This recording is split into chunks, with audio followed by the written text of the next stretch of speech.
शैतान चूँकि हमारा बहुत बड़ा दुश्मन है और अगर मैं किसी का दुश्मन हूँ ना तो मैं दो तरह से उस पे अटैक करूँगा। जैसे कंट्रीज़ किसी दूसरी कंट्री को गिराना होता है ना, दो तरह से अटैक करते हैं। मार तो सकते नहीं, ज़ाहिर है डायरेक्ट जंग तो कर नहीं सकते। एक विल पावर तोड़ते हैं, दूसरा उसकी सोर्सेज़ काटते हैं उस दूसरी कंट्री की, उसकी इकोनॉमिक सोर्स, उसकी पॉलिटिकल सोर्स, उसके सारे सहारे चेक करते हैं, एक-एक को काटते हैं। शैतान आज हमारे साथ यही कर रहा है। एक वो हमारी विल पावर तोड़ है।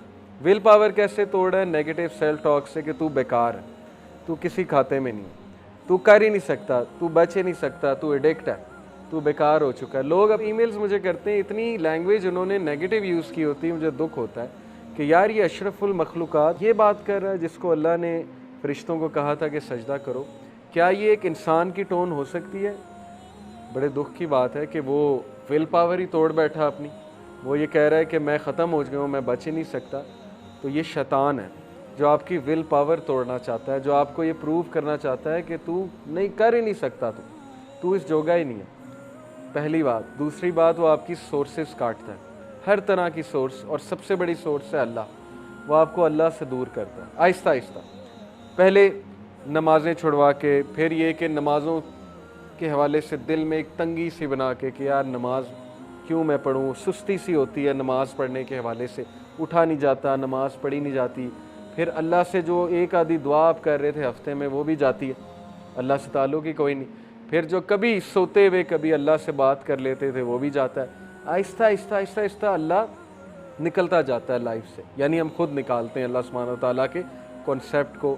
तो ये वो हमारी सोर्स तोड़ है, हमारा ताल्लुक़ तोड़ है अल्लाह से। जब उसने ये दो चीज़ें कर ली ना, आपकी विल पावर तोड़ दी और आपका अल्लाह से जो थोड़ा बहुत कांटेक्ट था वो भी तोड़ दिया, तो फिर समझें कि वो सक्सेसफुल हो गया आप। और यही बात अल्लाह ने वार्न की कि देखो वो तुम्हारा बदतरीन दुश्मन है। आज हमारी यूथ डीमोटिवेटेड क्यों है? क्योंकि उनको नाउमीदी है।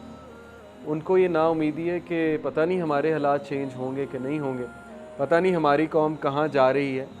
तो ये नाउमीदी से हमें निकलना पड़ेगा हमारी विल पावर के थ्रू। ईमान की ताकत तो बहुत ऊपर की बात है, पहले तो हम विल पावर की बात करें ना। एक बंदा चेंज ही नहीं होना चाहता, उसको कैसे कोई चेंज कर लेगा? एक बंदा अपने हालात को तब्दील ही नहीं करना चाहता, ये तो कुरान में है। सूरह रात में अल्लाह कहते हैं कि अल्लाह उस कौम की हालत नहीं बदलता जो खुद नहीं बदलना चाहते। उसकी हालत कैसे अल्लाह बदल देगा?